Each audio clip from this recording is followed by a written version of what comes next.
Hop. Bonjour tout le monde, bonjour à tous, bonjour à toutes et bonjour Véronique. J'espère que tu Bonjour vas tout le bien. monde. Oui, très bien, merci.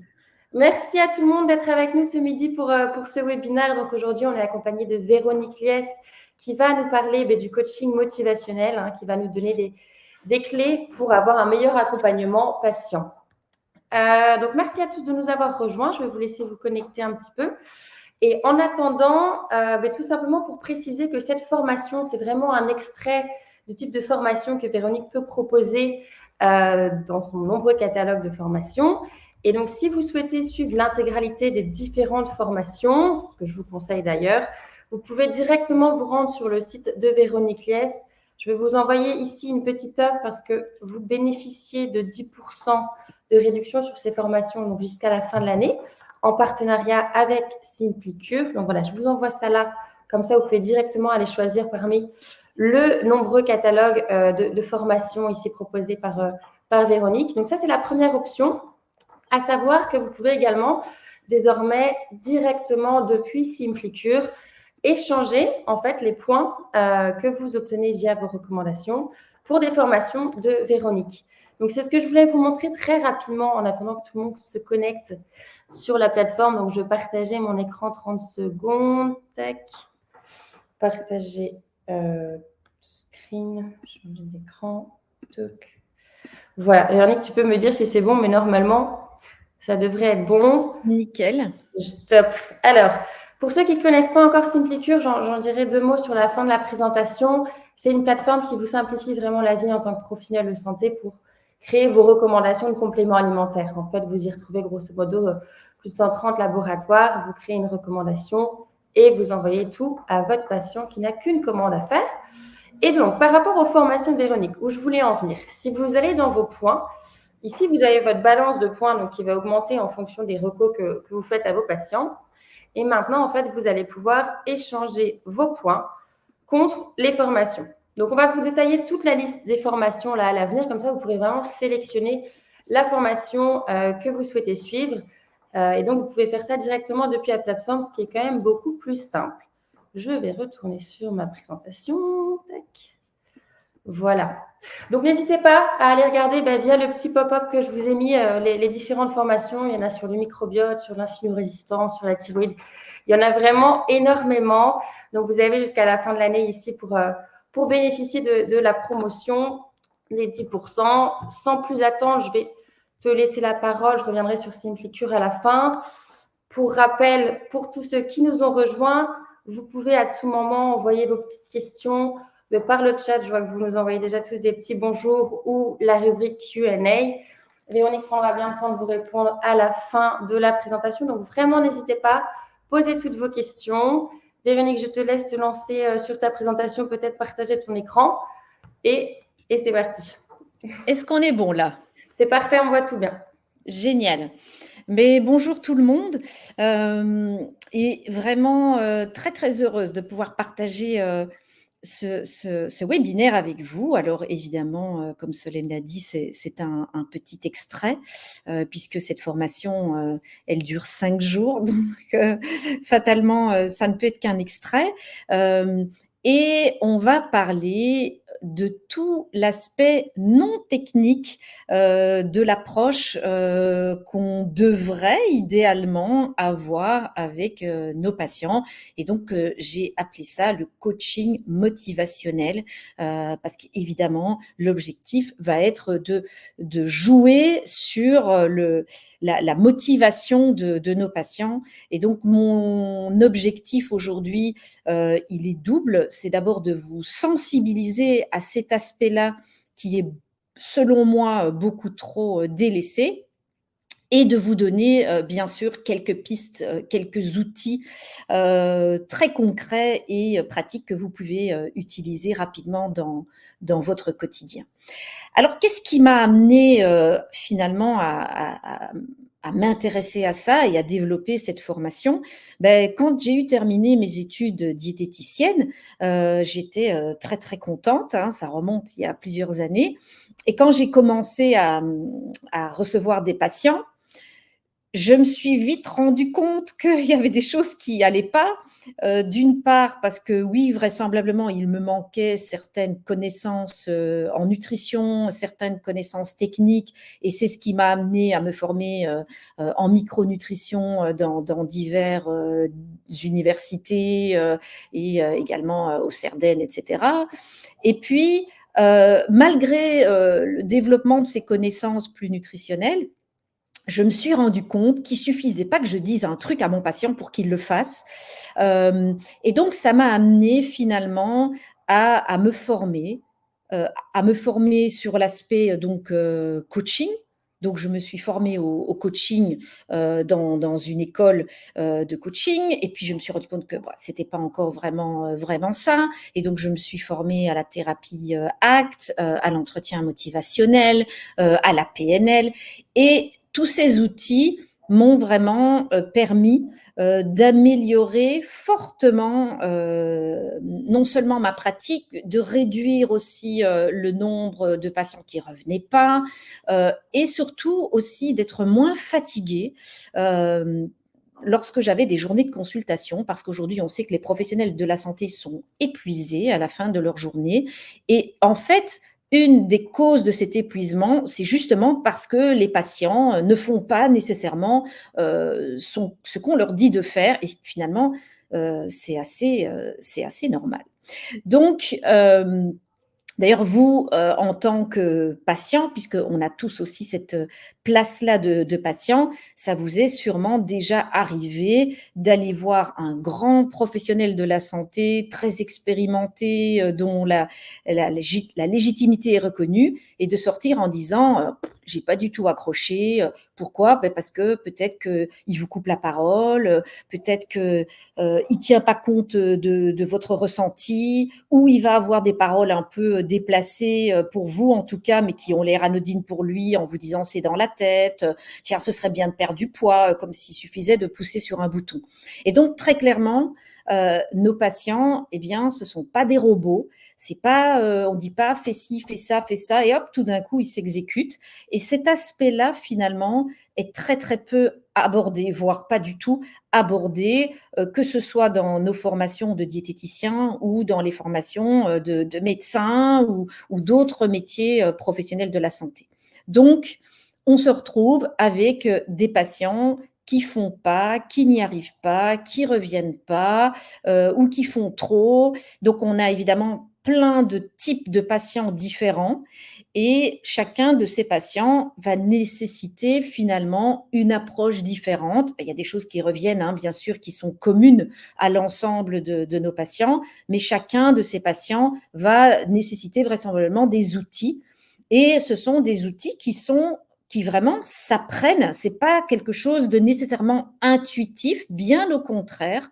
On a plutôt comme intuition l'envie de faire des choses qui vont peut-être pas spécialement aider nos patients à les faire aller dans le sens du succès.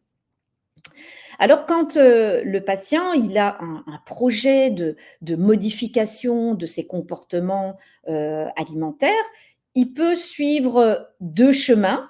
Vous avez d'une part un chemin qui sera direct. Donc, le patient, il a le projet de faire quelque chose, c'est clair dans sa tête, il est venu vous voir, il a reçu l'information, il sait ce qu'il doit faire. Donc là, son cerveau se dit, je sais ce que je dois faire.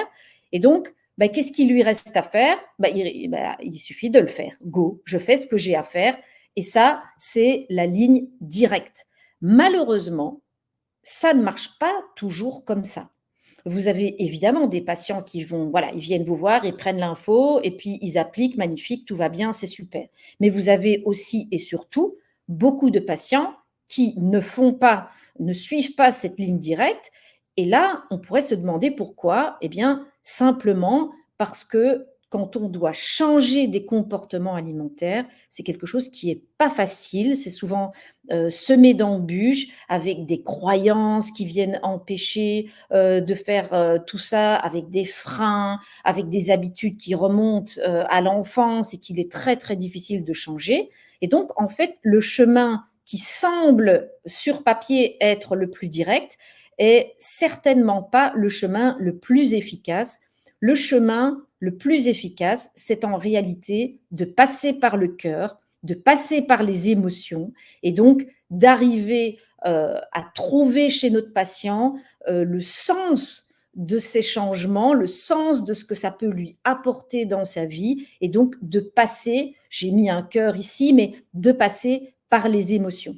Et donc, d'ailleurs, en latin, I movere, eh bien, ça montre bien donc le fait d'avancer, I movere, le fait de bouger, d'avancer, eh bien, on entend bien la racine du mot émotion. Et donc, en effet, pour faire en sorte que nos patients modifient leur comportement, eh bien, il faut passer par leurs émotions, il faut aller toucher leurs émotions. Et donc, ce sont des choses que nous devons, en tant que praticiens, eh bien, les amener à pouvoir faire et qui est donc relativement contre-intuitif puisque nous, on a appris des choses et on a une certaine expertise et on pense, quand on n'est pas formé au coaching motivationnel, qu'il suffit de transmettre ces informations plus techniques. Et malheureusement, eh bien, c'est pas vraiment comme ça que ça fonctionne.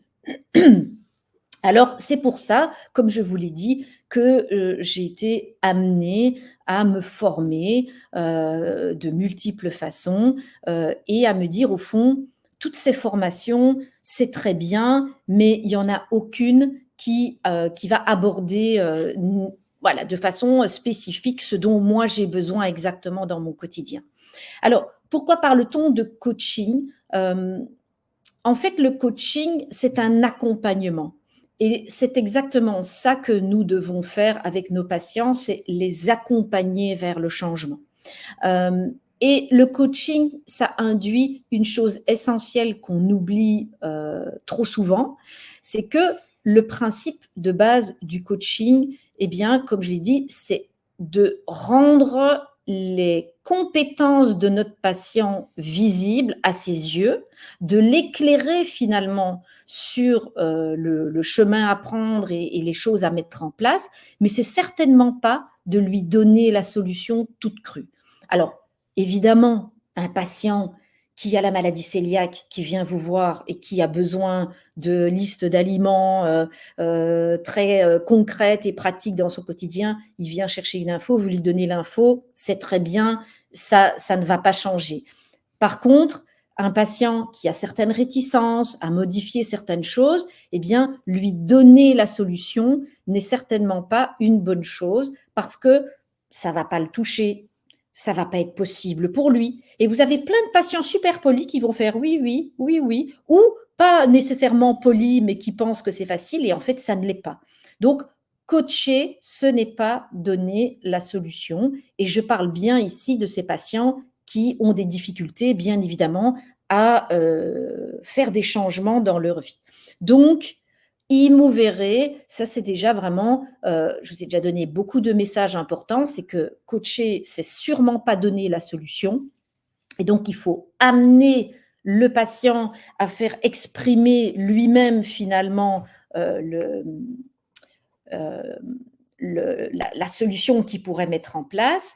Et voilà. Donc, on doit vraiment avoir conscience du fait que on a des patients qui sont bloqués par des croyances, par des freins, ou qui sont ultra perfectionnistes et qui veulent des choses ultra pointues qui n'arriveront jamais finalement à faire. Donc, on est nous-mêmes confrontés à beaucoup de pièges et d'embûches pour amener nos patients finalement à modifier ces comportements ou leur comportement alimentaire. Alors, comme je l'ai dit, changer quelque chose, c'est pas facile. Donc, arrêter de faire quelque chose, commencer à faire quelque chose, faire des choses plus souvent, moins souvent, quand on n'a pas l'habitude, eh bien, c'est pas quelque chose qui est simple. Et un des outils qu'on voit dans cette formation, parce que je l'ai dit, il y en a beaucoup, c'est vraiment bien comprendre que le changement se fait par étapes. On ne change pas des choses comme ça du jour au lendemain et que notre attitude avec notre patient, elle doit aussi dépendre de l'étape dans laquelle se trouve le patient.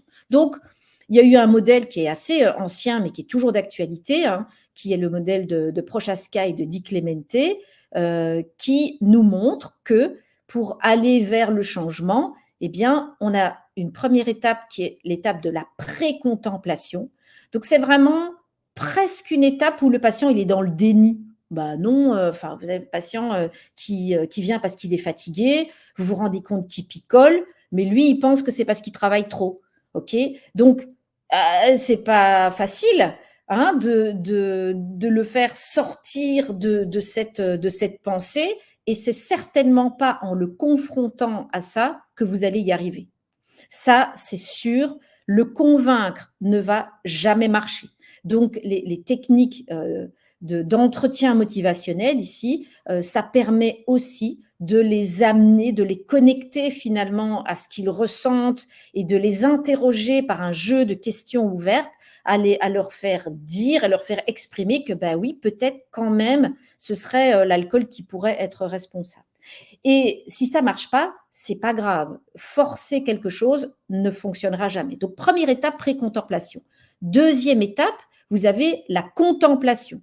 Donc là, le patient, il se sent un peu plus concerné, mais quand même, il est un peu, comme on dit, ambivalent. C'est-à-dire, OK, peut-être c'est ça, mais bon, c'est quand même bien de boire un petit coup, ça me détend, machin, c'est quand même pas si grave. Bon, donc ça, c'est deuxième étape. Voilà, on est déjà moins dans le déni, mais il y a quand même toujours cette hésitation qui est liée finalement à la difficulté. Le patient, il sait que ça va pas être facile de changer. Troisième étape, là, le patient, il est prêt. Hein, il se dirige vraiment vers la décision de modifier son comportement et on entre dans l'élaboration d'un projet de changement, d'un projet thérapeutique. Quatrième étape, il passe à l'action. Donc là, vraiment, il y a une mise en œuvre de ce qu'il faut faire. Dès que la consultation est finie, tac, il va aller faire ses courses, il va changer, voilà. Et puis, on a l'étape 5 qui peut se diviser en deux. Soit il y aura maintien, donc maintien, consolidation du changement. Donc, ce changement, il est fait et tout va bien. Malheureusement, il peut y avoir rechute ou comme on dit, dégagement. Mais enfin, donc, dans le point 6A, 6B, ça ne se passe pas très bien, vous l'aurez compris. Et donc, ces étapes, c'est important de les comprendre parce qu'on n'aura pas la même attitude avec un patient qui a presque pris sa décision qu'avec un patient qui est dans le déni le plus complet. Et donc, le coaching motivationnel, il va surtout être intéressant dans les points 1 et 2, aussi dans le point 3. En fait, il est intéressant partout pour certaines petites choses, mais c'est là que ça va vraiment être le plus utile pour nous en tant que professionnels de la santé. Autre outil qui est important de connaître, c'est même pas un outil, c'est des choses qui sont vraiment intéressantes dont on doit se rendre compte, c'est que pour changer, il faut 3 ingrédients. Il y a vraiment 3 ingrédients. Alors ici, on n'est pas en mode coaching puisque je parle toute seule, mais j'aimerais tellement vous interroger pour voir si c'est des choses qui intuitivement vous viendraient à l'esprit. Mais donc, il y a vraiment 3 éléments clés dans le changement. Et le fait de le savoir va nous obliger, nous, en tant que praticiens, à nous poser des questions et surtout à poser à notre patient certaines questions. Alors, ces 3 éléments, c'est quoi? C'est qu'il faut évidemment que le changement soit super important pour votre patient. Quelqu'un qui ne voit aucun intérêt à faire le changement, mais jamais s'il n'a pas d'intérêt, il ne va pas le faire. Et donc, c'est vraiment intéressant de questionner sur eh bien, finalement, à quel point est-ce important pour vous de faire ce changement? Qu'est-ce que ça pourrait vous apporter? Et si on fait le lien avec ce que j'ai dit au préalable, eh bien, en posant cette question, vous allez aller toucher ses émotions. OK? Il n'y a personne qui a envie, comme ça, de perdre 10 kilos. Non. Les gens, qu'est-ce qu'ils veulent? Ils veulent être mieux dans leur peau, ils veulent être en meilleure santé, ils veulent ne plus avoir mal, pouvoir jouer avec leurs petits-enfants. C'est ça qu'ils veulent. Perdre 10 kilos, ils s'en foutent. OK? Donc, vraiment, il faut que le changement soit important pour notre patient et donc à nous d'aller le questionner justement sur ce que ça pourrait lui apporter et de le faire exprimer. Deuxième élément qui est très important pour le changement, c'est que le patient, il ait la confiance que c'est possible, qu'il est capable. Si on vous dit, alors demain, on va monter comme ça à nous deux l'Everest, ben non, on ne va pas monter l'Everest parce que c'est impossible, on ne s'est pas entraîné, on n'a pas le matériel. Donc, deuxième aspect, le patient, il doit se dire, OK, moi je sais que c'est possible. Et non seulement il doit se dire que c'est possible, mais le troisième élément, c'est qu'il doit être prêt à le faire maintenant. Ça doit être le bon moment aussi. Et donc, ces trois éléments clés, eh bien, ça doit vraiment vous aider à faire émerger chez votre patient ce qui est important pour lui. Je parle toujours de l'objectif de l'objectif. L'objectif, moins 10 kilos, non. L'objectif de l'objectif, être mieux dans sa peau, etc. Ensuite, avoir la confiance que c'est possible, eh bien, il faut lui faire exprimer ses chances de réussite. Il faut aussi apprendre à mieux valoriser nos patients. Les patients, ils se dévalorisent incroyablement. C'est oui, mais non, ça n'a pas du tout été. Et en fait, ils ont fait à 80% ce qui était prévu, mais ils se sont focalisés sur les 20%, ça n'a pas du tout été. Non, on doit apprendre à valoriser nos patients et à le faire estimer finalement ses chances de réussite. Et puis, le sentiment d'être prêt, mais on peut lui demander s'il est prêt, justement. Mais le fait de lui faire exprimer qu'il est prêt, eh bien, ça va véritablement l'aider à plus facilement passer à l'action.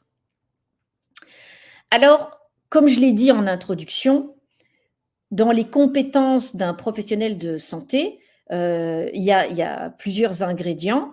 Et un des ingrédients que tout le monde finalement connaît et comprend, c'est le savoir. Le savoir, c'est quoi? C'est savoir combien de protéines il faut pour tel patient, quel complément alimentaire sera utile dans telle situation. Ça, c'est bon. Évidemment, il est très important de tout le temps continuer à se former parce que ça change et qu'il faut rester à la page et qu'il y a des nouvelles données, qu'il y a le microbiote, etc. Et évidemment qu'il faut continuer à se former. Mais moi, je connais des centaines de praticiens qui n'ont jamais osé se lancer parce qu'ils croient tout simplement qu'ils ne savent pas assez. Et ça, c'est faux. Ce n'est pas qu'ils ne savent pas assez. C'est qu'en général, ce qui leur manque, c'est plutôt le savoir-faire, ma consultation, comment je l'organise, qu'est-ce que je vais donner à mon patient, quels outils je vais utiliser. Ça, c'est le côté savoir-faire, qui est aussi très important. Il y a des outils, il y a des programmes, il y a des choses dont on a besoin. Voilà, tout ça, c'est vraiment le savoir-faire qui est pas toujours enseigné non plus. En général, l'enseignement qu'on suit dans nos métiers, c'est nous donner du savoir, un petit peu éventuellement de savoir-faire, mais bon, ça, de toute façon, ça s'apprend facilement avec l'expérience. Par contre, ce qu'on ne nous apprend absolument pas, c'est le savoir-être. Et ça, c'est tout ce dont je viens de vous parler. C'est vraiment, OK, comment je me comporte avec mon patient en termes d'attitude, comment je me comporte si j'ai un patient qui sait tout mieux que tout le monde, qui se met plein de freins, qui n'est pas prêt au changement, qui a des blocages sur ci et sur ça. Ça, c'est vraiment des outils qu'on ne nous apprend pas et qui ne sont pas intuitifs et qui doivent paraître tout à fait naturels en consultation, mais qui sont vraiment le fruit véritablement d'un apprentissage. Et ça, c'est vraiment important. Voilà. Donc, quand je vous parlais de l'objectif, je voulais prendre aussi cette métaphore qui est peut-être idiote à vos yeux, mais soit, c'est pas très, très grave. Quand vous partez en vacances, en fait, vous choisissez pas votre destination juste pour la destination. Vous vous dites pas, alors que c'est un drame humanitaire maintenant, je rêve d'aller à Mayotte. Non, ce que vous voulez, c'est aller à Mayotte parce que c'est beau, parce qu'il y a du soleil, il y a des beaux paysages, parce que vous allez passer des bons moments en amoureux ou en famille. C'est ça l'objectif de l'objectif. On ne part pas en vacances pour partir en vacances. On part en vacances parce qu'on a envie de se reposer, parce qu'on a envie d'être bien. Et ça, dans nos consultations, c'est vraiment important de le retenir. C'est la même chose pour nos patients. Un patient qui… vous avez fait votre belle prescription sur Simplicure, vous lui avez fait son petit panier, c'est super facile, c'est nickel, il n'a plus qu'à cliquer, tout est fait pour lui faciliter la vie, et il ne le fait pas. Mais vraisemblablement, c'est parce que vous n'avez pas fait exprimer ce que ça peut lui apporter. Vraisemblablement, c'est que vous n'avez pas demandé son retour sur les chances qui existent qu'il va vraiment acheter les compléments. Imaginez, vous lui faites un super panier et lui, dans sa tête, il se dit « bah non, moi, ce mois-ci, c'est pas possible ». Mais il n'ose pas vous le dire. C'est ça que vous devez aller faire valider avec lui. Qu'est-ce que vous en pensez de ce panier, machin. Et plus vous allez dégager les freins, etc., et faire exprimer ça, et plus vous allez augmenter ses chances d'adhésion. Peut-être que le panier, vous allez devoir retirer un produit ou 2 produits. Ah oui, ça va, ça je veux bien, ce mois-ci, c'est bon, voilà. Donc ça, c'est vraiment quelque chose de très important. Soyez pas en mode automatique. Je fais mon truc et finalement, ce que mon patient, il pense, je m'en fiche. Nos patients, voilà, ils viennent pas juste pour maigrir ou ils viennent pas juste pour faire baisser leur cholestérol. Comme je l'ai dit, ils veulent se sentir mieux, ils veulent se sentir en bonne santé, gagner en santé, être plus mobile, mieux dormir, être plus heureux. Et c'est toutes ces choses-là qu'on va aller vraiment les faire exprimer. Et les freins, on peut aussi les faire exprimer. Donc, nous, notre but dans le coaching motivationnel, c'est d'aller appuyer là où ça les touche. Et c'est ça qui va les mettre en mouvement. Et donc, c'est quand j'ai commencé vraiment à comprendre ça que je me suis dit, mais au fond, toutes ces formations, c'est super. Il y a plein de choses à prendre partout. Mais ça m'a pris des années, hein, parce que c'est des jours avec un budget colossal. Donc, formation en coaching motivationnel, j'ai voulu vraiment faire une formation dans laquelle on a sur 5 journées, qui ne se suivent pas, de la théorie comme je vous en fais maintenant, et surtout donc des outils.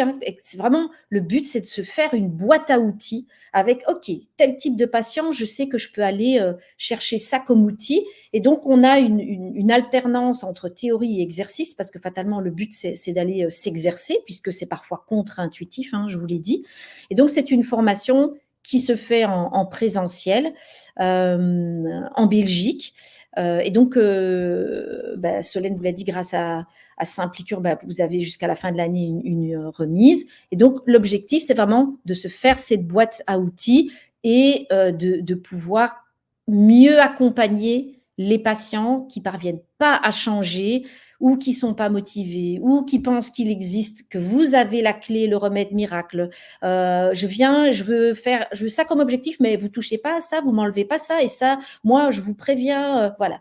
Donc, ils veulent pas changer, ou alors des patients qui viennent parce qu'ils sont obligés. Je vous raconte pas le niveau de motivation, poussés par madame, poussés par maman. Qu'est-ce qu'on fait avec ces patients qui, à la base, en ont juste rien à caler, quoi? Ou qui arrivent, voilà, je l'ai dit, qui n'arrivent pas à changer, soit ils veulent pas, soit ils n'y arrivent pas, ou ils sont bourrés de freins, de croyances, voilà. Et donc, ça, c'est vraiment le but de cette formation.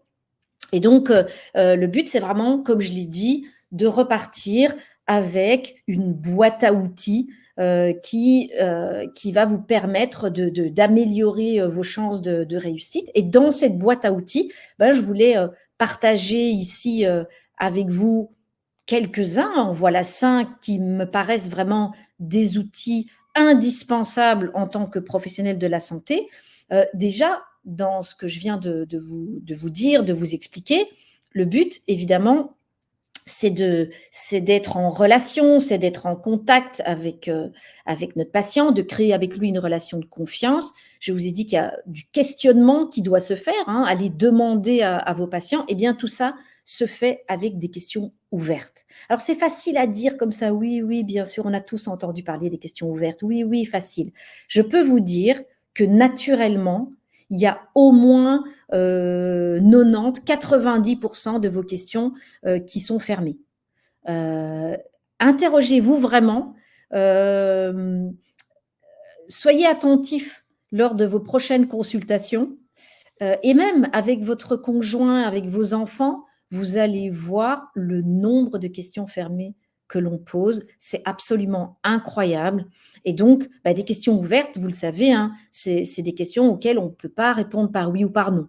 Donc, c'est en quoi est-ce important pour vous, qu'est-ce qui vous a amené à ceci, etc. Donc, c'est vraiment des questions qui vont nécessiter une relative réflexion auprès de nos patients, ce qui va les obliger finalement à donner des informations qui sont vraiment en ligne avec ce qu'ils ressentent. Okay, donc ça, c'est vraiment un outil essentiel. Ça change toute la dynamique d'une consultation, le fait de poser des questions ouvertes. Alors, non seulement, donc si je vous donne cet outil comme ça, il a l'air complètement facile et bateau, je peux vous dire, ça l'est absolument pas. C'est vraiment quelque chose qu'on travaille beaucoup dans la formation et à la fin, ça ouvre beaucoup de portes et au début, c'est très, très fermé et tout le monde réfléchit alors que ça doit être spontané. Donc, voilà, c'est pas simple. Deuxième outil que je voulais partager avec vous, c'est l'écoute active. Là aussi, ça fait un peu, oui, je vous écoute. Non, on n'écoute pas assez nos patients. C'est quoi l'écoute active? Déjà, c'est le fait d'écouter, ok, mais l'écoute active, c'est le fait de pouvoir vraiment rebondir sur ce qu'il a dit pour aller une étape plus loin. C'est pas juste, je sais pas moi, comme exemple, un patient qui vous dirait ah ben non, ça j'aime pas trop. Bon, ok, vous avez noté, il aime pas trop tel aliment. Mais la question d'après, c'est, tiens, vous m'avez dit que vous n'aimiez pas trop ça, mais tel autre aliment de la même famille, qu'est-ce que vous en pensez? Donc, c'est vraiment chaque fois un petit peu gratter, ne pas prendre pour argent comptant. Si vous avez c'est pas une checklist de questions ouvertes. Voilà, je suis contente, j'ai fait mes questions ouvertes. Non, après une réponse, l'idée, c'est de rebondir. C'est vraiment comme une danse comme ça. Donc, voilà, l'écoute active, c'est quelque chose, c'est une attitude, c'est un talent aussi, mais c'est vraiment une attitude qui se développe, qui s'apprend et qui est pas si facile et spontanée que ça. Troisième outil dont j'ai déjà parlé et qui est certainement une des choses les plus difficiles, c'est de ne pas vouloir convaincre. Si vous êtes parent, vous avez certainement déjà essayé de convaincre vos enfants, vos ados, peu importe, n'importe qui, et en général, c'est contre-productif. Quand vous essayez de convaincre quelqu'un, il veut avoir raison, il va mettre en place une stratégie pour finalement être encore plus convaincu par ce qu'il croit, hein, parce qu'il va vous donner tous les contre-arguments. Et ça, c'est très difficile à changer, mais c'est essentiel. Vraiment, un patient qui vous dit non, non, mais moi, ça me va très bien, on laisse couler. Et on y reviendra éventuellement une autre fois. OK? Ou on peut le challenger par rapport à ça. Vous dites que ça vous convient bien, en quoi ça vous fait du bien. Ça, vous pouvez le faire, évidemment. Question ouverte, et après, on va avoir de l'écoute active. Mais n'essayez pas de convaincre en disant « Non, mais ça, c'est pas très bon pour la santé. Hein. Mais si, mais en goût, c'est tellement bon. Oui, mais pour la santé, c'est pas bon. » Et vous allez vous enfoncer complètement. OK? Donc, ne pas essayer de convaincre un patient. Alors, autre erreur, je pense, qui nous amène vraiment à finalement pas bien accompagner nos patients, c'est de vouloir lui donner trop d'infos. On veut donner en grande générosité parce qu'on on est professionnel de la santé, on est plein d'ambition, on veut changer la santé de nos patients, on veut les aider au mieux et on leur donne tellement d'infos que, on en donne beaucoup trop, il ne peut pas gérer tout ça. 2, on lui donne mal parce que finalement, c'est peut-être pas l'info qu'il a demandé. Et donc, encore une fois, tout ça, c'est lié parce que votre patient, s'il vient vous voir parce qu'il veut des conseils et que vous lui faites un menu, vous êtes à côté de la plaque. C'est pas ça qu'il a demandé. Un patient ou inversement, hein, donc ne soyez pas, encore une fois, en mode automatique, en mode robot. Pour telle patient, séance 1, c'est ça qu'on aimerait, hein. Je donne ça. Telle patient, séance 2, mais non, nos patients, ils sont différents. Non seulement ils sont différents personnellement, ils sont différents en termes de santé, ils sont différents en termes d'objectifs et ils sont différents en termes de comment je vais arriver à mon objectif. Il y a des patients qui ont besoin de menus super structurés. Vous leur donnez juste des recettes, ils vont être complètement perdus. Donc, interrogez-vous sur la façon dont vous donnez l'information. L'idée étant qu'il faut vous assurer que vous donnez à votre patient ce qu'il a envie et besoin de recevoir. Et tout ça, encore une fois, ça se questionne par un jeu de questions ouvertes et d'écoute active. Donc, c'est vraiment quelque chose d'essentiel. Et donc, il faut aussi que ce soit adapté à votre patient, mais ne croyez pas que vous savez mieux que lui. Souvent, le patient, il est son propre expert. Il sait souvent mieux que vous ce dont il a besoin. Donc, c'est là qu'on en revient à ne pas convaincre. Je vous ai dit que tout était interconnecté dans ces outils de base, mais il faut vraiment donner à votre patient ce dont il a besoin, ce qu'il demande, pas ce qu'on croit nous qui est bien pour lui.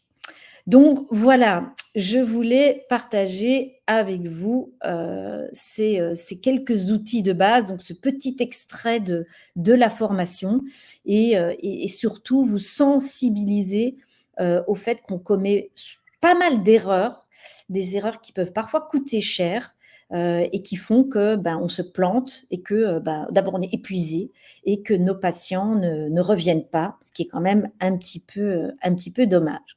Donc voilà, j'avais fait exprès de laisser, comme prévu, une petite quinzaine de minutes pour répondre à vos questions.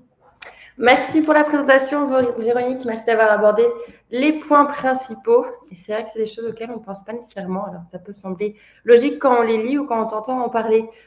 Je te laisse rapidement regarder un petit peu les petites questions. Il n'y en a pas eu énormément.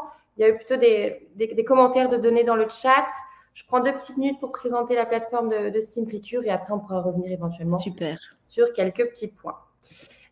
Du coup, c'est pas ça que je voulais faire. Pour rappel, Simplicure, donc j'en parlais rapidement au départ, c'est une plateforme qui est dédiée aux professionnels de la santé qui vous permet de faire des recommandations de compléments alimentaires à vos patients de manière ultra simple. Vous retrouvez 130 labos au même endroit, vous avez un immense catalogue de produits. L'idée, c'est de pouvoir faire une reco avec des produits de différents labos. Vous n'envoyez qu'un seul lien au patient qui n'a qu'une commande à faire et qui reçoit un seul colis chez lui. Donc, c'est plus simple pour tout le monde. Donc là, je suis sur la page d'accueil. Ce que vous retrouvez qui est assez important sur cette page d'accueil, c'est ici sur la gauche, bien toutes nos formations et webinaires. Donc, vous allez avoir dans l'après-midi le replay du webinaire proposé ce midi par Véronique. Par exemple, on en avait fait un mercredi dernier aussi avec Véronique Liès sur le microbiote vaginal. Donc, si vous ne pouviez pas être là, mais vous avez le replay qui est toujours disponible ici. Rapidement, je vous montre comment faire une reco. C'est l'utilité principale de la plateforme. Vous sélectionnez le patient à qui vous allez envoyer cette recommandation de produit. Et donc, vous voyez qu'on est à plus de 2100 références aujourd'hui. Vous avez plein de filtres pour naviguer sur ce catalogue qui est du coup assez large. Vous ajoutez les produits un à un selon le besoin du patient. Hop, faites retour. Ici, vous pouvez changer les conseils d'utilisation pour le patient. Tout ça, c'est personnalisable. On l'a vu pendant la présentation. Chaque patient est unique. Donc, voilà, ça va être important éventuellement de personnaliser tout ça. Et après, dès que vous cliquez sur « Envoyer », le patient reçoit automatiquement son petit mail. Il n'a plus qu'à passer commande et recevoir tout chez lui en un seul colis. Et ce que je disais tout à l'heure aussi, et je le reprécise pour ceux qui éventuellement n'étaient pas là au tout départ, dès que vous faites des recommandations, vous cumulez des points en fait sur la plateforme Simplicure et vous allez pouvoir en fait échanger ces points contre des formations. Par exemple, les formations de Véronique Liès, si vous allez là ici, j'ai que 10 points. Mais voilà, vous pouvez en cumuler plus. Vous cliquez sur échanger. Vous allez retrouver le listing bientôt de toutes les différentes formations que Véronique propose sur sa page et vous allez pouvoir en fait directement échanger ces points contre les formations pour pouvoir approfondir sur certains domaines, pour pouvoir approfondir sur le coaching motivationnel par exemple. Tout ça est dispo depuis la plateforme. Je vous repartage aussi la petite offre que je vous avais proposée en début de webinaire. Donc ici, c'est si vous voulez bénéficier donc de 10% sur les les différentes formations proposées par Véronique. Hop, je sais pas si tu as regardé un petit peu les… Oui, je vais les parcourir toutes si tu veux. Je peux te les poser, mais en soi, si tu as parcouru, tu peux voir un petit peu. Oui. Alors Catherine, bonjour. On se connaît du Cerdaine, donc. Bonjour l'équipe. Donc il y a beaucoup de bonjours. Alors, il y a Marie-Léna qui a posé une question. Oui, c'était par rapport au prix. Hein. Non, elle me dit, j'ai vite compris comme vous que le coaching, c'est indispensable. Je me suis inscrite dans une école de coaching pour être coach certifié. Je dois dire que je suis assez déçue que ça m'a coûté un bras, presque 10 000 euros.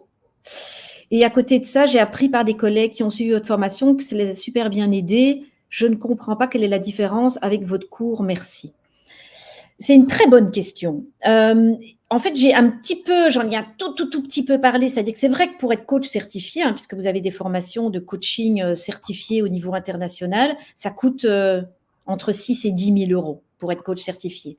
Mais c'est vraiment pour être coach de manière très générale, donc dans les entreprises, coach de vie, etc.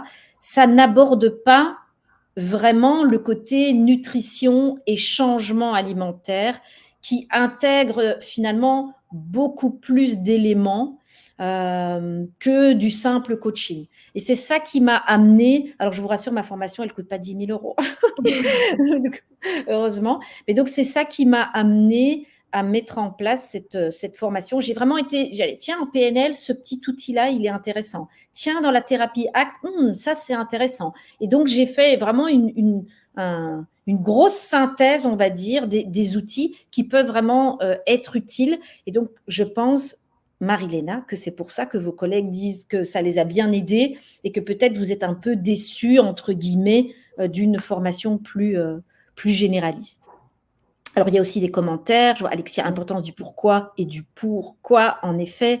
Donc, oui, c'est une forme de contrat patient-thérapeute, en effet.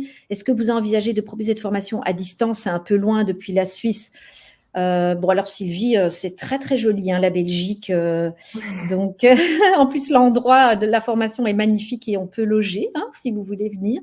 Et sinon, pour l'instant, en tout cas, c'est pas prévu pour l'instant. Alors, je suis naturopathe, il n'y a aucun bénéfice immédiat pour le client. Comment faire pour qu'il comprenne et accepte que les changements prennent du temps, qu'il reste motivé, qu'il comprenne qu'on avance ensemble en tâtonnant? Eh ben, c'est ça tout l'objet justement de la formation, c'est de l'amener à dire ces choses-là. Parce que là, dans votre question, il y a comment faire pour qu'il comprenne. Et donc, vous êtes dans un mode, je veux le convaincre qu'il comprenne. Et c'est par un jeu justement de questions ouvertes qu'on peut l'amener lui-même à se rendre compte que c'est un processus qui peut prendre du temps. Et puis, voilà, il faut jouer sur les changements qui apportent des bienfaits immédiats versus les changements qui prennent un petit peu plus de temps à s'installer, Géraldine. Voilà, rentrer, donc, Claude, rentrer en lien humain, se mettre au niveau en quelque sorte, c'est vrai, c'est pas juste ça, mais c'est vrai aussi, on est vraiment dans une relation humaine et il n'y a pas, comme trop de gens font, cette relation soignant-soigné avec le soignant qui a une attitude pas nécessairement supérieure en termes d'attitude, mais qui est le sachant, comme on dit. Et donc, voilà, c'est vraiment quelque chose qui se travaille.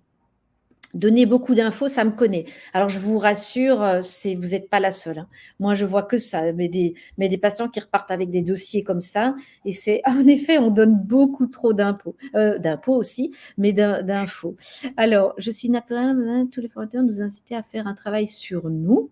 J'ai donc fait un stage de développement personnel. Ça m'a énormément aidé, c'est clair. Ça, c'est vraiment aussi beaucoup de retours. Ça fait 8 ans que je donne cette formation maintenant et qu'un des retours que j'ai, c'est que les gens me disent « Waouh, qu'est-ce que ça m'a même aidé dans mes relations avec mes enfants, mes ados, mon mari, au travail et par rapport à moi-même. » J'arrive maintenant à plus ou moins bien coacher, mais il y a toujours matière à apprendre. Ça, c'est sûr, ça, c'est sûr. Est-ce qu'il y a d'autres sessions pour la formation que janvier? Il y en a 1 à 2 par an. Là, pour l'instant, il n'y en a qu'une qui est prévue, mais en général, quand le groupe est complet, alors j'en planifie, puisque le nombre de places est limité, bien sûr, vu qu'il y a des exercices, etc. On est vraiment en mode petit groupe. Et donc, le nombre de places est limité. Le groupe est d'ailleurs presque complet. Il me semble que ces 5 outils essentiels sont ceux qui sont censés mettre en place notre posture d'accompagnement, pas forcément pour un coaching. Les deux sont un petit peu liés pour moi. Quand je parle de questions ouvertes, c'est vraiment un outil de base en coaching. En coaching, on fait pas ça va. Hein, c'est comment vous vous sentez. Donc voilà, toutes ces notions sont quand même essentielles dans le coaching. Et oui, c'est un ensemble. Il y a le savoir-être, c'est aussi de la posture. Donc, il y a vraiment ce côté posture et il y a les outils qu'on va utiliser en coaching pour amener notre patient vers le changement. Alors, on me demande aussi comment mettre ça en application lorsqu'on fait du coaching de groupe. Alors, coaching de groupe, c'est encore différent évidemment des consultations, mais la dynamique, elle est la même. Quand on est en groupe, c'est vraiment pas vouloir convaincre, c'est plutôt challenger, c'est toujours ces outils de questions ouvertes, etc. Donc finalement, quand on est en groupe, on peut quand même utiliser pas mal d'outils identiques, mais là, on est moins dans le changement de comportement individuel. Dorothée qui pose la même question, malheureusement, à distance, pour l'instant, c'est pas possible. Pour l'entretien motivationnel, ma plus grande difficulté se vit avec les patients qui ne jurent que par le vegan. Impossible de les faire évoluer quant au risque de nombreuses carences et moyens, surtout à long terme. C'est vraiment typiquement aussi des choses qu'on voit dans la formation. L'idée étant, encore une fois, de ne pas convaincre. Et donc, il existe plusieurs outils. Déjà, un outil dont je n'ai pas parlé, mais qui est vraiment important, c'est de demander l'autorisation au patient quand on veut lui parler d'un sujet. Okay, parce que votre patient qui est vegan, il vient vous voir, il ne vient pas vous voir pour que vous essayiez de le convaincre de ne plus être vegan. Okay, il vient vous voir parce qu'il veut être accompagné, parce qu'il croit au bienfait d'être vegan. Donc, si vous essayez de le convaincre, vous ne le verrez plus. Hein. Ça, c'est sûr, il va partir. Donc, l'idée, c'est un patient, quand il vient pour quelque chose et que vous voulez lui parler d'autre chose, un outil de base, c'est de lui demander l'autorisation. De lui demander s'il serait d'accord d'échanger un petit peu à propos des données sur le véganisme. Tiens, à votre avis, aujourd'hui, est-ce que vous seriez d'accord qu'on discute un petit peu de ça? Et seulement quand il a donné l'autorisation, c'est de dire, qu'est-ce que vous savez aujourd'hui finalement des effets de fait d'être végane? Quels seraient les risques potentiels d'après vous pour la santé? Et donc, on va vraiment par ce jeu de questions aller faire exprimer les freins et tout que peuvent avoir nos patients, mais on va surtout pas essayer de le convaincre. Alors, les replays, ils sont sur la plateforme Simplicure, hein, donc ça, je pense que dans la partie académie, c'est ça? Oui, sur la page d'accueil, maintenant, directement, vous avez ça, okay. Vous avez les actualités à droite, les replays à gauche, facile. Alors, il y a Anne qui demande, pour avoir des nouvelles de nos patients, il vaut mieux attendre qu'ils nous contactent eux-mêmes. Ça, c'est chacun fait un peu comme il veut. Si vous avez beaucoup de patients, je pense que Anne, vous n'aurez pas la possibilité de les contacter tous pour voir comment ils vont. Donc, ça, c'est vraiment un peu chacun fait comme il veut. C'est hyper clair, j'ai envie de suivre celle des 5 jours. Une question, que peut-on faire pour les patients qui sont au stade de la pré-contemplation? Eh bien, figurez-vous qu'on peut faire. Donc, c'est difficile comme ça d'aborder tous les outils. Mais encore une fois, l'outil de base, c'est ne pas vouloir convaincre. C'est vraiment, on appelle ça rouler avec la résistance. Donc, ce sont des outils bien précis. Il faut que la personne en face, elle se dise, ah ben tiens, pour une fois, quelqu'un qui n'essaye pas de me convaincre. Et donc, ça va créer une relation de confiance qui vous permet quand même, à un moment donné, d'ouvrir une petite porte. Donc, en effet, c'est possible. Il faut vraiment devenir, je ne sais pas, un ado, par exemple, qui n'a pas du tout envie d'être là, on pourrait tenter en tout cas, je vois que c'est surtout maman qui est motivée. Ça ne doit pas être facile pour toi d'être venue. En tout cas, bravo d'être quand même venue, alors que je vois que ce n'est pas spécialement ta demande. Donc ça, il va se sentir valorisé, pas jugé. Et là, ça peut déjà faire sourire, détendre, créer une relation. Donc voilà, ça c'est un exemple parmi d'autres. Votre formation m'intéresse beaucoup. J'habite dans le Mm. Var. Possible de me rendre en Belgique. Vous pouvez venir à Monaco. Hein. Avez-vous prévu d'autres formations? Si oui, en e-learning, prise en charge. Alors, les prises en charge, malheureusement pas, parce que ben voilà, je ne suis pas en France. Donc, c'est seulement la France qui organise ça. Et pour l'instant, mais je ne dis pas que ce sera pour toujours, mais pour l'instant, c'est seulement en présentiel. Et j'ai déjà, sincèrement, hein, beaucoup de gens qui ont fait le voyage et qui passent des petits week-ends dans notre beau pays. Donc, la suivre en ligne, non. Il y a Marilena, oui, il y a une limite de place, en effet. Donc voilà, ça, c'est vraiment typiquement une formation qui doit se faire de façon relativement intime, puisqu'il y a des exercices, c'est beaucoup dans l'échange, dans la dynamique. Donc, je ne peux pas faire ça avec des énormes groupes. D'autres sessions après janvier, s'il y a la demande, il y aura certainement d'autres groupes, oui. Comment faire? Je ne sais pas s'il y en a encore beaucoup. Comment faire pour revenir de questions inconscientes, puis ne prend plus rendez-vous, comme s'il ne voyait plus l'intérêt. Ben, Florence, c'est ça tout l'objet de la formation. En fait, si le patient ne revient pas, c'est qu'il n'a pas reçu ce qu'il a demandé. Après, il ne faut pas se blâmer. C'est parfois des patients qui n'étaient pas prêts, et ça, c'est leur responsabilité. Donc, et surtout, il ne faut pas se culpabiliser. Ça, c'est aussi un grand travers qu'on a, c'est de se dire je suis mauvais. Non, c'est que le patient, ça ne lui convenait pas. Mais nous, on peut juste faire en sorte que ce qu'on lui donne soit le plus près possible de ce qu'il est capable de mettre en place. Est-ce qu'un questionnaire d'auto-évaluation au premier bilan vous semble intéressant pour un accompagnement nutritionnel? Je suis diététicienne, exemple, évaluation au sommeil. Alors, les questionnaires, c'est jamais mal, mais attention que ça ne devienne pas un truc je coche, quoi. Pour moi, l'aspect relationnel est très important. Moi, j'ai aussi fait des auto-évaluations, des questionnaires, j'en suis un peu revenue. Finalement, moi, je le fais en mode anamnèse, dans l'échange direct, et ça permet vraiment d'aller dans le sens où on veut aller selon le patient. Mais je comprends vraiment qu'au début, on ait envie de ça et qu'on s'accroche un peu à ça, mais avec le temps, on s'en détache, quoi. Comment utiliser les questions ouvertes sans se laisser déborder par le temps? C'est une très, très bonne question, mais en fait, ça, c'est une technique qui s'apprend déjà. La gestion du temps dans nos consultations, tout ça, c'est des outils qu'on voit d'ailleurs dans la formation. Et en fait, les questions ouvertes, elles vous permettent d'aller à l'essentiel. Ça ne veut pas dire qu'elles sont tellement ouvertes que le patient, il vous raconte sa vie et on est parti pour 1000 ans, parce que ça, c'est un peu le danger. Et donc, on apprend aussi à cadrer un petit peu les réponses et à recadrer. Mais d'un autre côté, Sally, si vous posez que des questions fermées et que ça vous donne aucune info utile, vous passez à côté aussi complètement. Donc, vous gérez le temps, mais vous passez à côté de l'objectif. Donc voilà. Prévoyez-vous toujours à la fin de consultation le prochain rendez-vous de suivi? J'aime beaucoup faire ça, mais ça me permet d'avoir une sorte de cadre. Absolument. Alors ça, Jennifer, c'est vraiment super comme outil. Bien sûr, il peut y avoir des annulations, c'est évident. Mais le fait de rendre, c'est encore un autre outil que je vous donne, de rendre les choses visibles. C'est dire, voilà, cette fois-ci, on a parlé de ça. La prochaine fois, on abordera ça. Et donc, ça permet vraiment aux patients de savoir qu'on n'a pas tout vu, justement.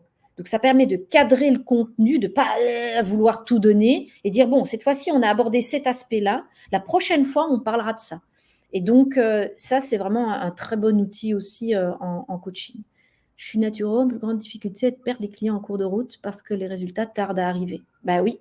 Et en fait, si tout ça est anticipé en termes de freins, si tout ça est clairement rendu visible, on va dire, eh ben, le patient, s'il le sait, c'est vraiment encore un autre outil, c'est vraiment mais rendre visible, quels seraient les freins, qu'est-ce qui… Et si le patient est prévenu et qu'il sait que c'est des trucs à plus long terme, en général, il est rassuré. Est-ce la même chose que ce qu'on appelle l'entretien motivationnel? Alors, l'entretien motivationnel, c'est un des outils qu'on voit. Il y a la thérapie ACT, il y a de la PNL, il y a du coaching, mais l'entretien motivationnel, c'est vraiment quelque chose qui est extrêmement utile. Donc, ça fait beaucoup de… Oui, en effet, mais c'est vraiment en partant du sens que ça faisait chez moi que j'ai voulu mettre sur pied cette formation qui n'existait pas. À quel moment vous comprenez que l'alliance thérapeutique n'est pas présente, il ne le sera pas et qu'il est nécessaire de se séparer du patient? Mais moi, j'essaye de ne pas en arriver à devoir me séparer du patient. J'ai le soleil qui tape, je ne vais pas me plaindre, mais je ne sais pas s'il y a du soleil en Belgique. Mais, donc, alors, dès que le patient vous fait des oui mais, ça pue. Dès qu'il se justifie, dès qu'il ça c'est pas terrible quoi. Après c'est pas bien grave, hein, ça se rattrape. Mais si on est dans la froideur, s'il vous coupe la parole, etc., là, ça commence vraiment à être pas bon, pas bon. Donc, il y a tous des petits signaux comme ça qui doivent quand même vous interpeller. Oui, j'ai vu que vous étiez à Monaco, vous avez des ateliers. Non, figurez-vous que j'avais lancé cette formation sur Nice et je n'avais pas assez de participants. Donc, si vous faites un groupe complet dans la région, je vous promets que je le fais. Dans quelle ville de Belgique? C'est à Wavre, donc c'est dans la périphérie de Bruxelles, dans un cadre super sympa. École de commerce, j'ai par la suite été formée PNL, MCOT, 2 ans, avec je dis beaucoup mais justement sur la partie question ouverte, je fais beaucoup pour comprendre. C'est pour recadrer, comment recadrer un patient. Résultat, dure 1h30 à 2h, mais ça, on a un peu tous cette tendance. J'ai du mal à couper.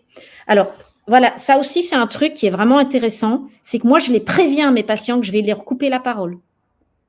Et en fait, hein, non, mais c'est très intéressant parce que dès que vous prévenez que vous allez faire quelque chose, c'est acceptable pour le patient.